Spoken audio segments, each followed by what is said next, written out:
Welcome everyone to HogvilleNET YouTube Live. I'm Kevin McPherson, and good morning to everyone. It's an early Monday.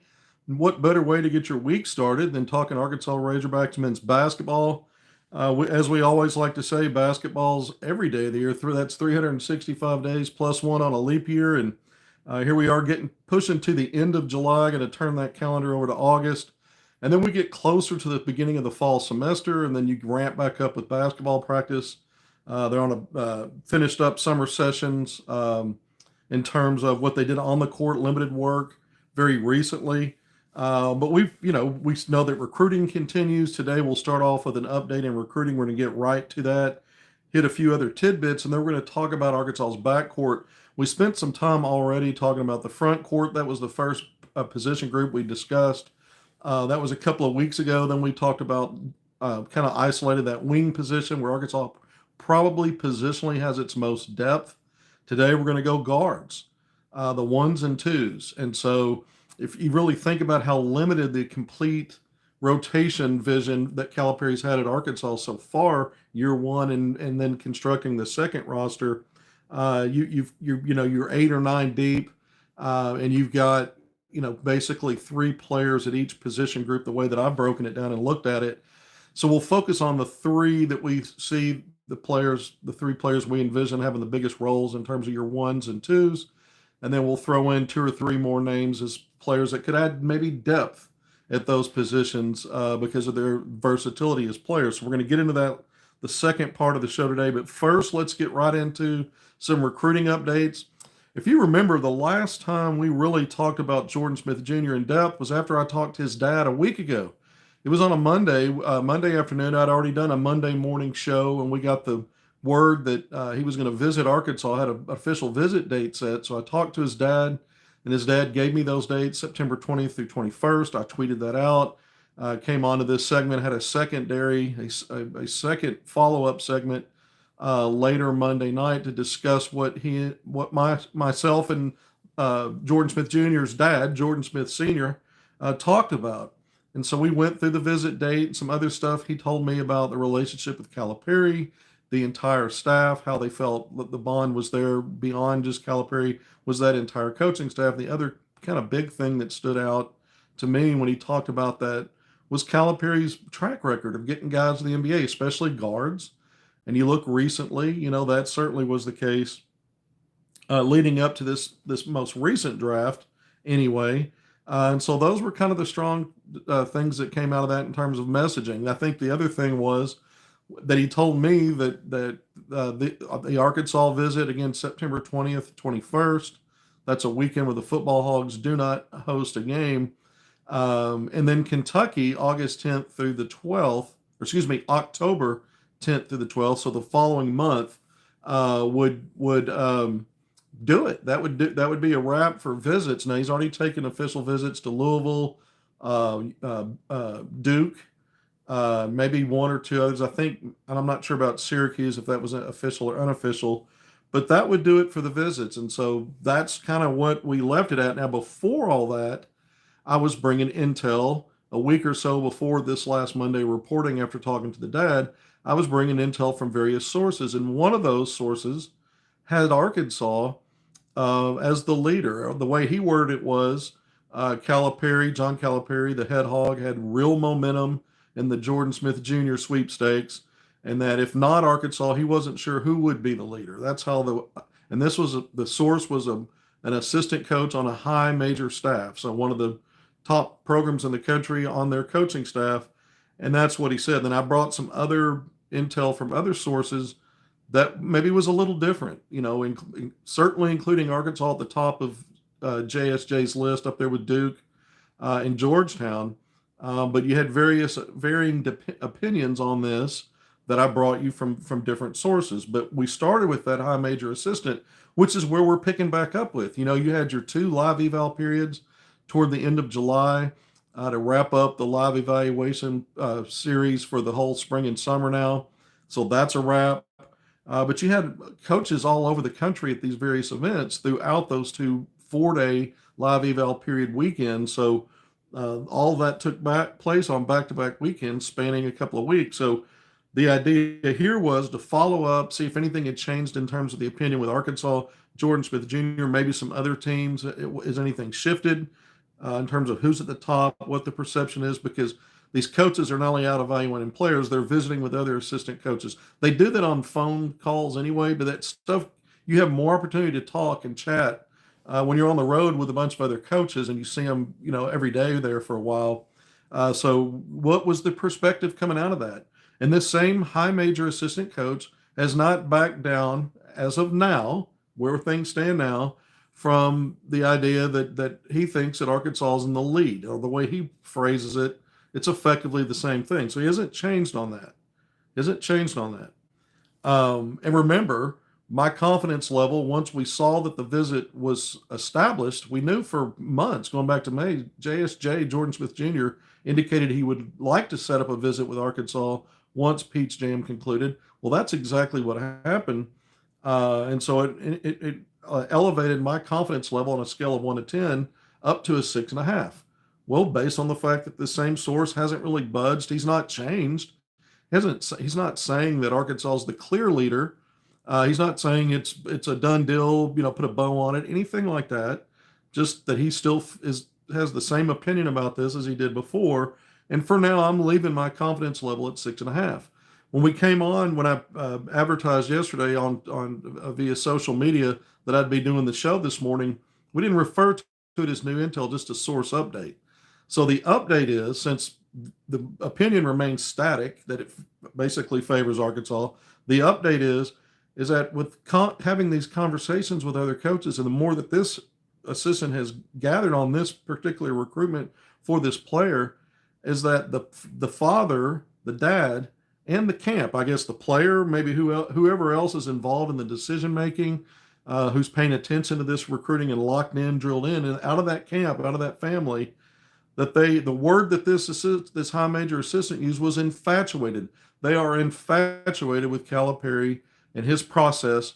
And it's not just about getting the players to the next level, to the NBA, but the trust factor with freshmen that he has, and the confidence in his freshmen as part of that process, and getting them on these platforms for big time exposure and development. And so the word infatuated, now the source is not saying that's the word coming from the dad or any member of the family. That's the assistant coach's word, having these conversations about what the perception is of why Arkansas's in it and maybe in the lead. So the word infatuated, I thought, was a little heavy-handed, right? It's that sounds, more than just interested, more than just aware of, right? We know his track record, we're aware of it. Infatuated with that, which would explain Arkansas, partially anyway, explain why Arkansas appears to be in great position. Obviously, Duke's up there. We got sources that think Duke will be the team that gets him in the end. Others, one at least, that has said that the teammates of Jordan Smith Jr., without clarifying high school or grassroots teammates, are saying, almost in unison, they think he's going to Georgetown. And the dad, remember, did tell me Georgetown would be a major player. We'll see about how NIL plays into all this, and see. Obviously, that's going to have an impact on the number 2 player in the country, a 5-star, the 6'2" guard out of Fairfax, Virginia. Obviously, NIL is going to be a big deal there, and we know Arkansas is going to be competitive in that and until it gets to a point where Arkansas's valuation has an end on the range of where they're willing to go, and if another team's coming with a heavier, bigger bag, that may just be the difference right there. So we can't speak to that just yet. So the other part of this was coming from this coach was not just the word infatuated, which again, that's, there's a little bit of romance when you use a word like that, right? Infatuated. It's beyond just the antiseptic descriptor. That seems pretty heavy. But the other part that stood out to me was the dad, in some conversation with at least one, maybe a couple of the schools that are really still pursuing this guy. It's kind of come back that one of the dad's talking points about Arkansas is they like Calipari's start to the 2026 class. Well, the start and the finish and the end right now, it won't be the end, but as it is right now, there's one guy. it begins and ends right now with JJ Andrews. So the dad is pleased with Cal's success so far in this class. What he started, the foundation, I guess, a building block. That is a positive. That's what's come out of what's getting back to this high major assistant. Again, this is one coming from one filter, one source here, this part of the information. There's other conversations being had out there, and there's other information, I'm sure, that would shed light either positively or not as positively for Arkansas in terms of actually at the end of the day coming out at the other end with the commitment. We know the visit set up, so we know that these folks are serious about Arkansas, and this is not a situation where the player anyway has put out a bunch of visit dates or taken a bunch of visits yet. And it's interesting that, around the time the dad told me that he would be done after these two visits, Arkansas and Kentucky, be finished, the player went on the record in an interview talking about revisiting some other places he's already been and then taking visits to other schools. So go figure, recruiting can be that way sometimes.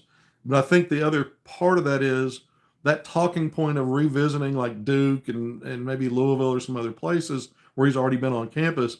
That has been out there for a while as well.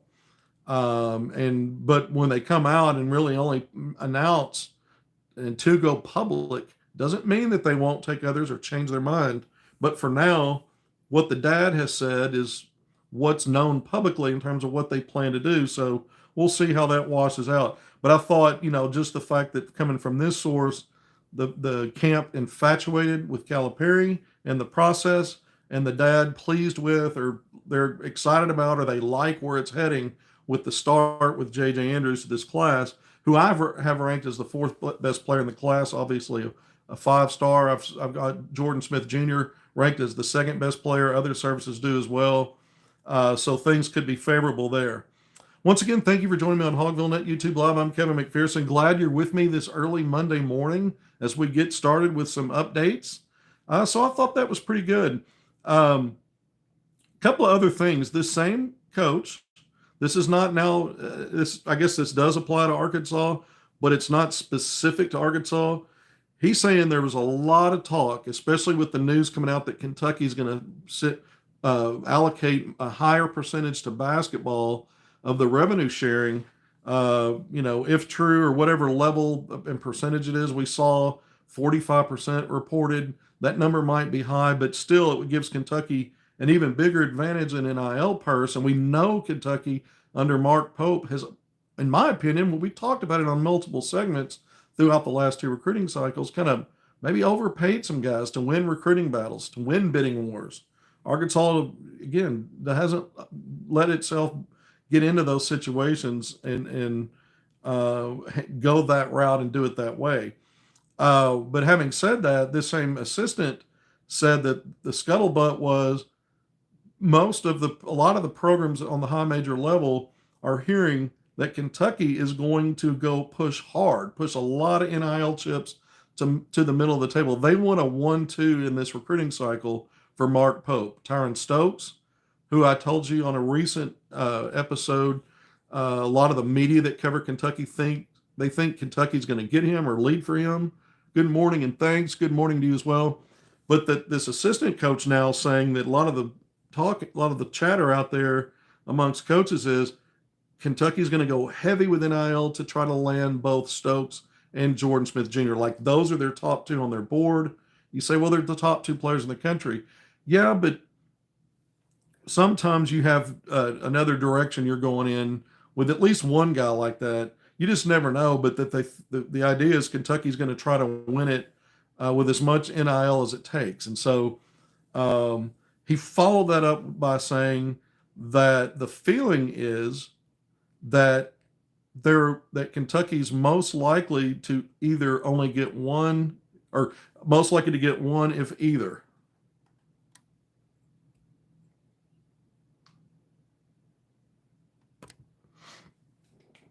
Sorry, I had a source sending me a early morning notification there. Nothing breaking, so we'll just move on. So the idea was, for whatever reason, Kentucky might get one, if any of those two, if either of those two. which is weird in one breath to say that they're going to push a lot of NIL money. But so far nobody's believing, at least in the coaching circles, that they'll get more than one of those if either one. That's interesting because I mean I got to think they got a great shot at least one of those guys. If you're going to really raise the stakes and be willing to overpay just to make sure you get one of the two, or in this instance, apparently they're going after both with a vengeance. So, and again, the beat writers for Kentucky feel very confident right now about Stokes. So, again, sometimes opinions don't line up. They don't run uh, in concert with the other. And we're going to find out, right? We're still waiting to see if Tyron Stokes sets up an Arkansas visit. He mentioned that back in mid-May. There's still folks, national recruiting folks that I talked to, that think Arkansas's still in it, even though the family, the mom, recently did an interview, didn't mention Arkansas as a potential for an upcoming visit. It was USC and Gonzaga and Oregon. So we'll see about that. But Arkansas certainly not trying to concede or yield anything to Kentucky or anybody else when it comes to Tyron Stokes, certainly not Jordan Smith Jr., because they do have a publicly announced visit date. I mean, we might get some more visit date news today, and we might hear that Tyron Stokes has got one set up with either of those three schools I just mentioned that his mom brought up, or maybe Arkansas's in the mix there as well. We're on visit announcement watch as we continue to move out of those live eval sessions now that all that's over with, the spring and summer grassroots. And then we roll from end of July into August, and you'll have some dates that are quiet period dates where players could come onto your campus even before you get into the fall. Most of August is a dead period, but just more than half of it, about 16 days. I think it's August 4th to the 20th. So there's a few places you could get a player in, whether it's an official visit from a 2026 guy or an unofficial visit from players from just about any class. And again, we're really trying to figure out when are these things going to happen. All right, so let's move on here. One more thing that the high major assistant said, if you remember back at MBPA Top 100 camp, when Calipari was there, the entire staff was there, and I brought you guys intel that some of the other coaches who were there watching JJ Andrews, it was Dan Hurley of UConn. I mentioned this, the North Carolina coaching staff, that those groups in particular were blown away by JJ Andrews and the way that he was performing, what he had done in the spring up to that point, and then what they saw in person at MBPA Top 100 camp. Remember, coaches only had one live eval session on the circuit back in May. So even though there were 3 sessions for Nike EYBL, coaches were only courtside for one of those. So the MBPA Top 100 camp in June was only their second opportunity to be there live in person and see it play out. And so they were blown away by JJ Andrews.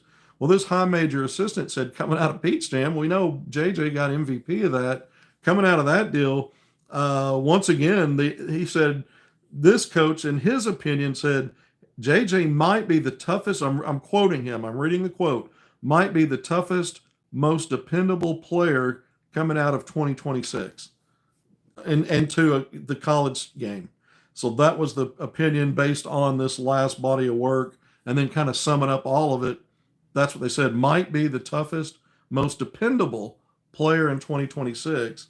Dependable in terms of what's being delivered once they step onto a college campus, and what a coaching staff has to look forward to moving forward. And we talked about him being an ultimate winner, and what a great opportunity it would be to team him up with a guy like Jordan Smith Jr.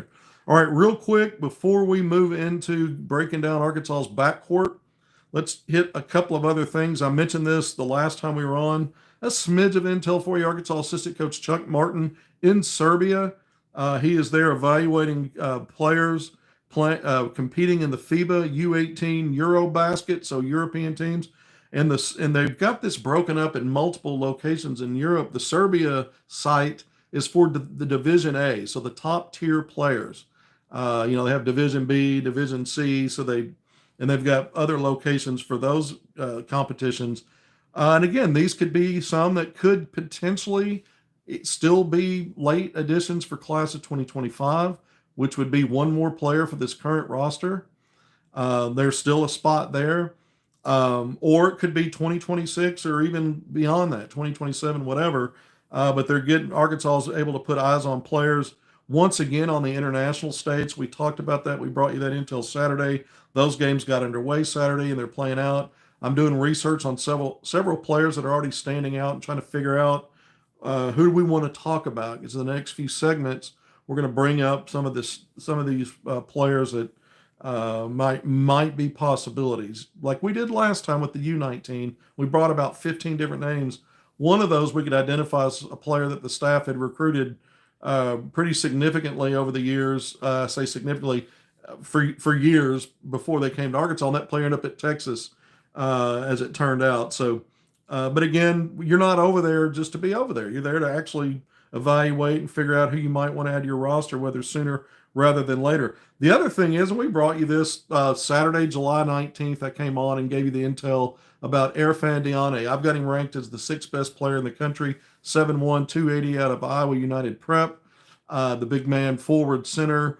We told you that his guardian had mentioned to me that they had scheduled an August 29th through the 31st visit date, that they used the word tentative, not because they weren't sure about the visit date, but more about they wanted to wait till later to put a big public splash announcement out about that. And so I said, well, I'll report what you've told me on my HogvilleNET and in one of my upcoming written recruiting articles, which we did on July 22nd, included the same information about that visit date.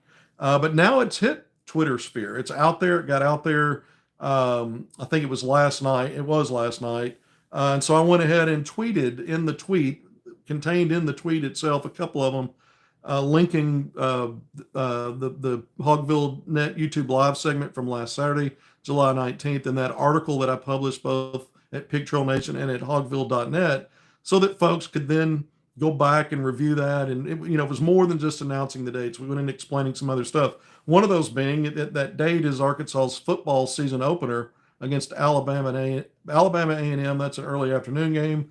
The Guardian had told me, yeah, the plan is we will attend a basketball practice before that game, and so it'll be an early practice. So we went through some of that, discussed some of that. But this is a guy, again, you talk about MBPA Top 100 camp and the Arkansas coaching staff really impressed with a player. Well, Diane and JJ Andrews teamed up in the 5-on-5 competition. They were on the same team. That was part of the other intel that I gave you coming from the Guardian. We'd already talked about that. We knew that, but the intel was the Guardian bringing up to me about the good chemistry between JJ and Irfan Diane. Without me even asking about that, that was part of that same intel that day when we were talking about, the fact that those visit dates were scheduled. Again, August 29th through the 31st, which then let's connect some dots here and just say this doesn't mean anything in terms of Jordan Smith Jr., but you've got a Guardian talking about the chemistry with JJ, and this new source information today with this high major assistant saying that it's getting back to as a talking point that the dad is impressed with Arkansas' start to the recruiting class Calipari with JJ Andrews. So two top priority targets already in some ways have something positive to say about not just their own player. That's who they're advocating for, right? They're talking about JJ too and how that looks. That's a good look and a good fit or something, so these are positive things if you want to look at it that way. Again, when you look at Irfan Diane, you're talking Houston, Kentucky. I mentioned some of the connection there with Mark Pope's wife being the sister of the new head coach over at Iowa United Prep, where Irfan Diane will be a senior this year. We'll see how that moves any needles for Kentucky. UConn, Danny Hurley, the success he's had with big men in those back-to-back national championship runs prior to failing to get there last year. It was Florida out of the SEC, winning it all. And again, we're on Visit News Watch. Could it be Tyron Stokes? Somebody else, Brandon McCoy, some of the other names we talked about. Are we going to hear of any more visits this week? But I think, today's a day. It was Monday last week, again, when the Jordan Smith Jr. stuff broke, and we reported that, and again, talked to his dad to get more details. I had somebody ask me to comment on this today. Elmer Javich and Paulo Samido, they've not been on campus yet, and we did talk about that once before. Why that was?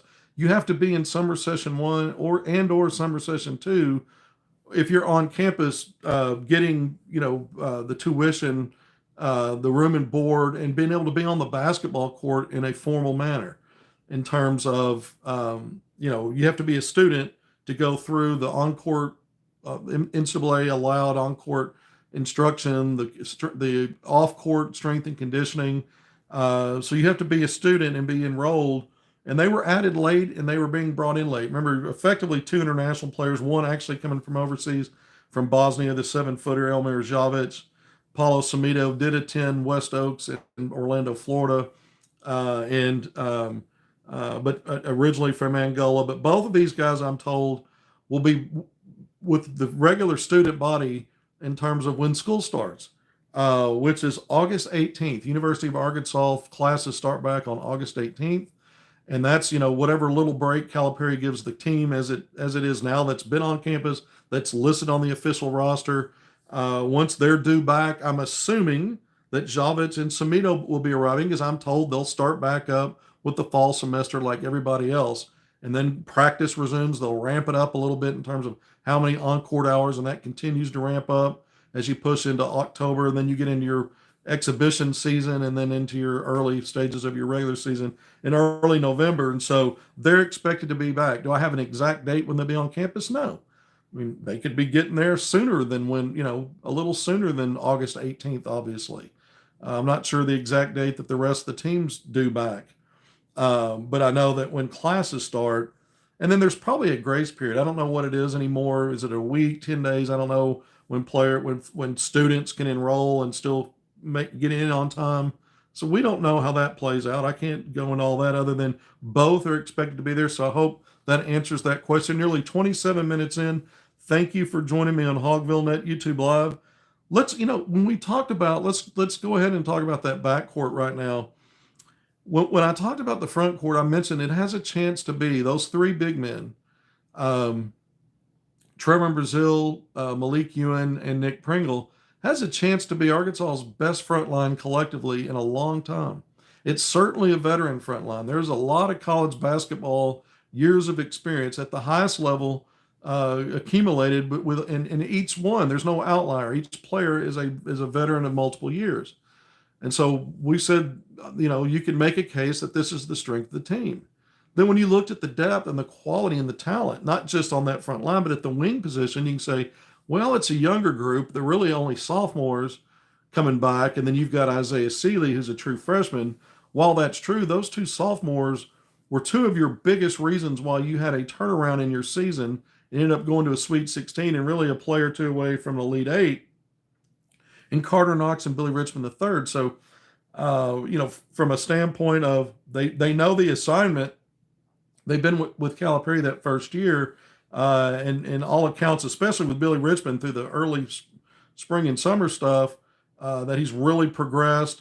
And of course, Carter Knox, we think's on path after coming back out of the draft process of being an all-league kind of guy and a potential to be a first-round draft pick in the next draft. So you have a lot fewer question marks, I think, in terms of what your retention was, how many years of experience you had that you're building around that front line and those wing spots.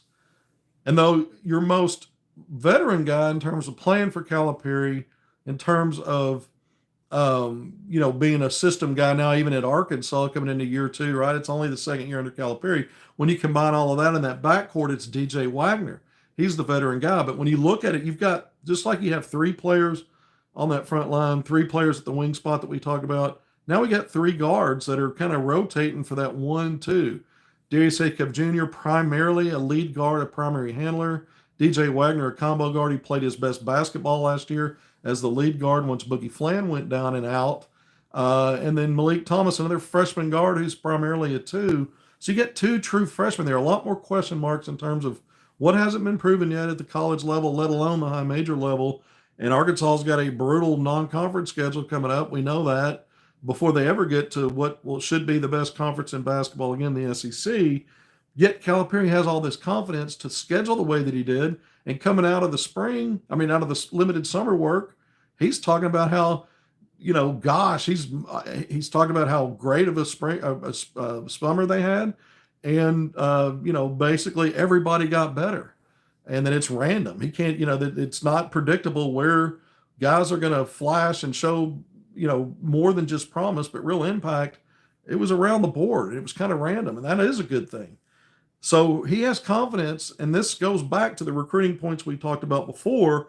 And Jordan Smith Jr.'s dad saying the trust level he has in his freshman. That's what we're now talking about with this backcourt that we're going to see front and center pretty soon. We're not questioning the recruiting part of this anymore. These are guys that are Razorbacks and been on campus going back to late May. So now we're eyeballing the return to school, return to practice, and ramping everything up. And we're talking backcourt here. The only known commodity on this level is DJ Wagner. 11.2 points last year, 3.6 assists. Both of those were career highs. But he had a dip. He actually regressed a little bit in terms of ball security, 2.2 turnovers per game. So you don't like that assist to turnover ratio. You want to see that get better.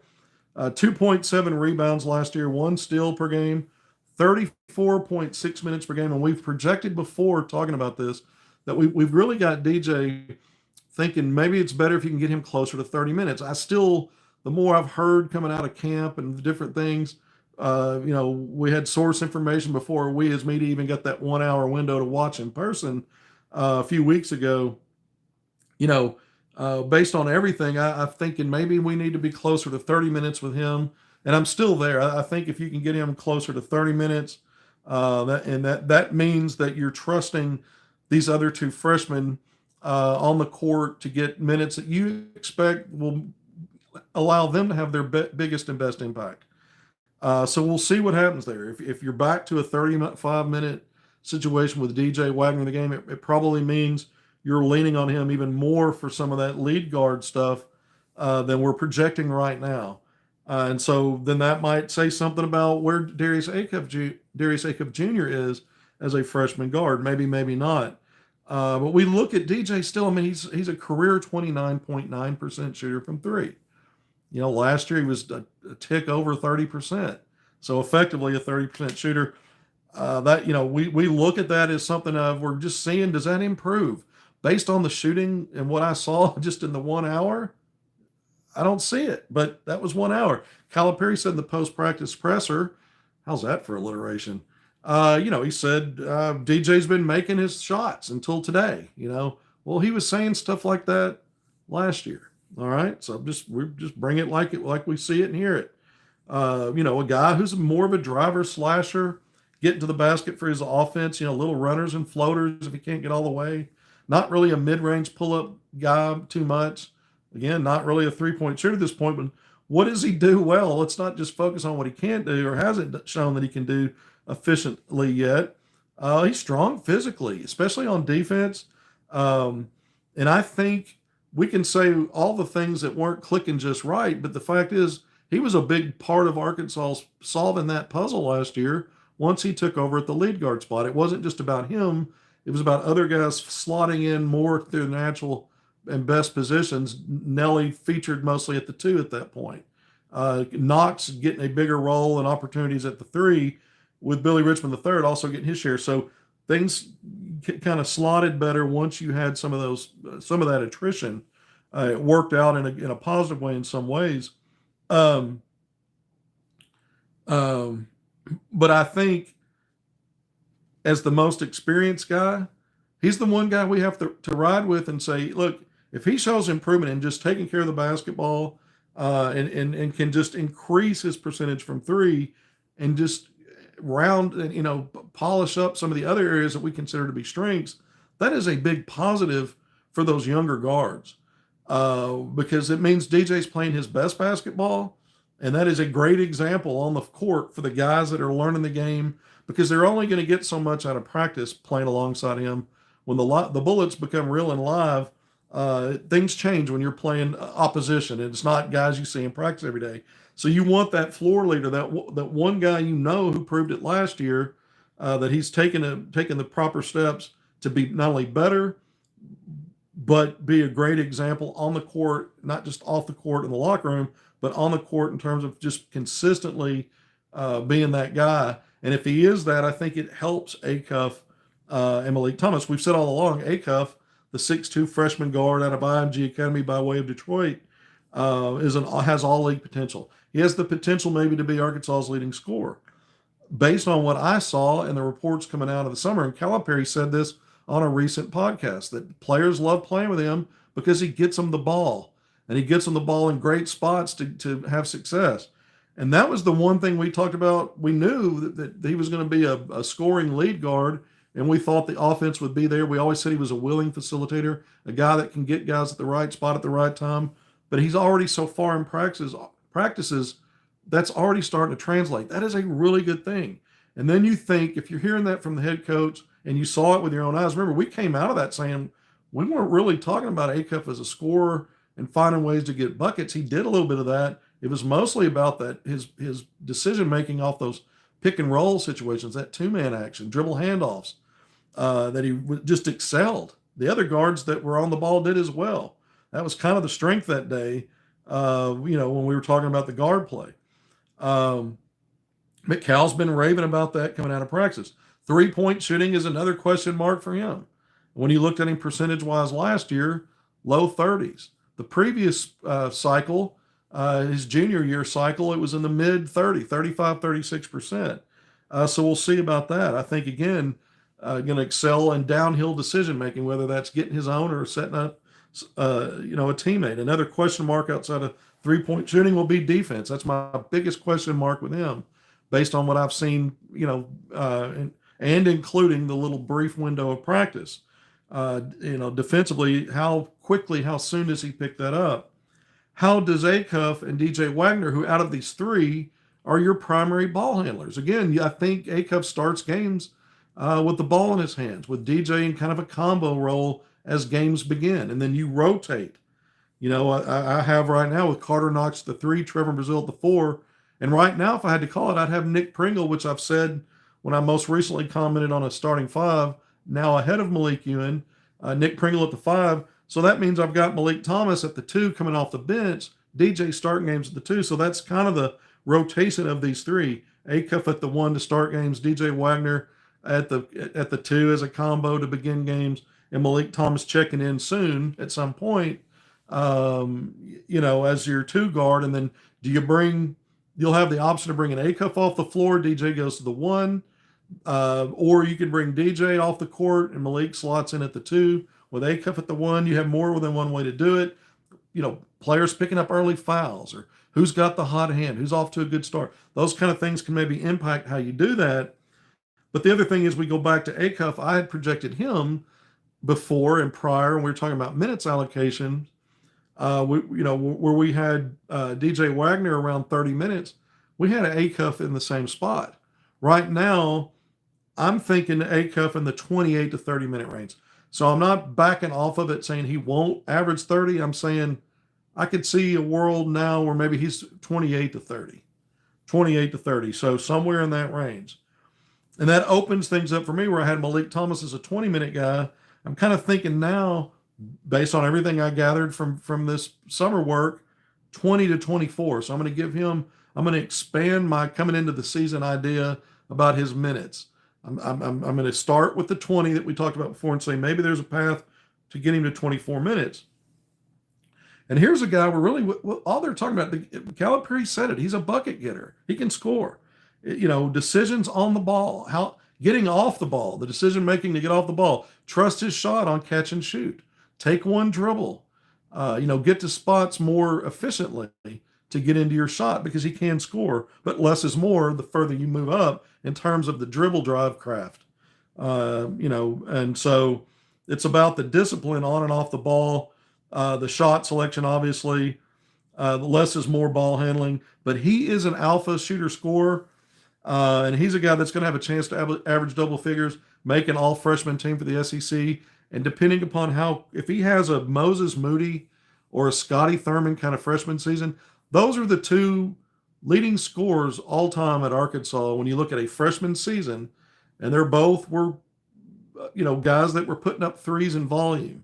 Moses Moody was Arkansas's leading scorer as a true freshman playing on the wing. He was a 3. Scotty Thurman, kind of a 3. 2-3, a 2 and a 3, but mostly the 3. Moses Moody mostly at the 3, because that particular team didn't have really another wing. So he was mainly that guy. But could Malik Thomas have a similar kind of success in terms of volume and efficiency from three. If he does, he's going to be not only a double-figure scorer, he's going to have a chance to be an all-league kind of performer, whether that's the all-freshman team or something better. He's got a chance at that. I think defensively, some of the instincts and some of the things I've seen from him, including that 1 hour practice, again, it's a very small sample size. I can't base everything off that. But he's got some really good defensive instincts. He's got good length. He's got good athleticism. I actually have question marks for any true freshman coming in defensively. Maybe him a little less right now than I do at Darius Acuff Jr. So I say that as a positive. So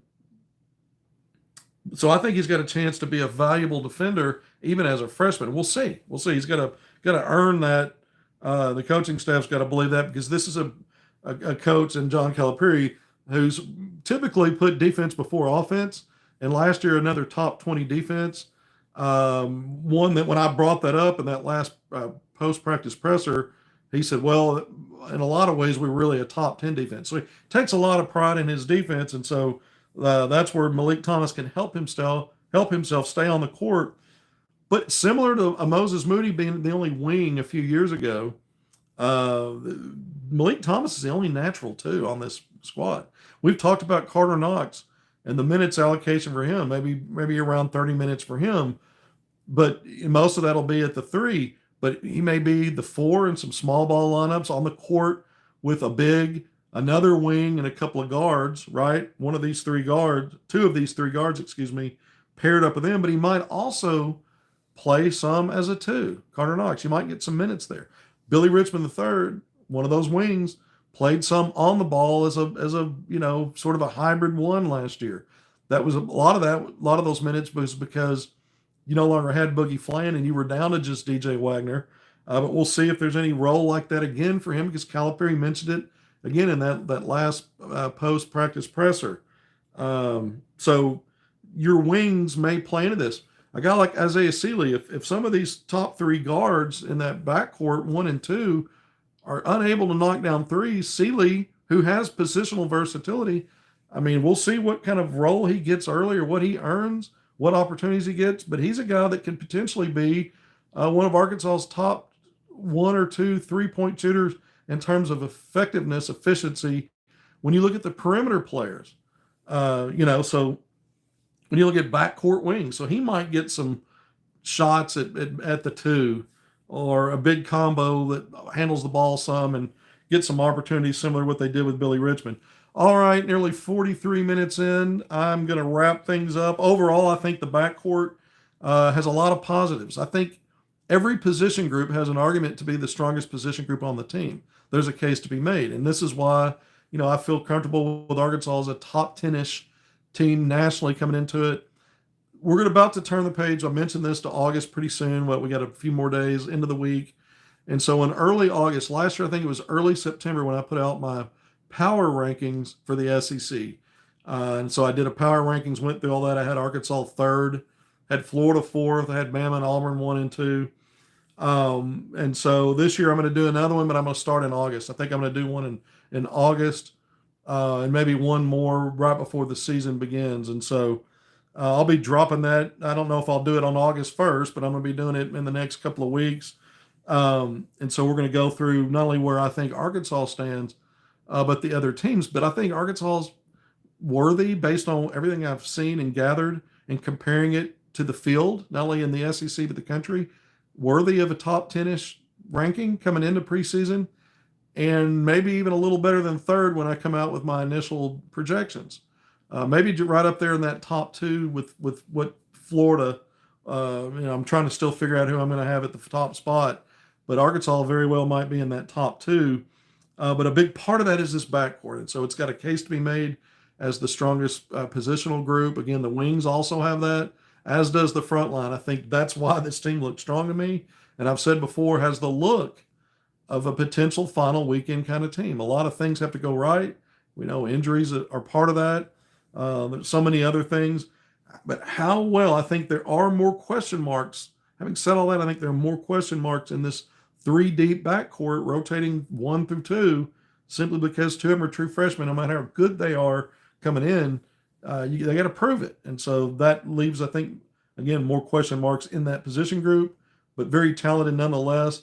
And I think you're just now hoping that DJ Wagner fits, whether he's on the ball or off the ball. He just was never comfortable until the reins were almost completely handed over to him to that lead guard spot.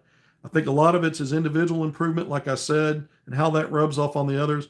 But how comfortable is he really sharing those lead guard duties with Acuff?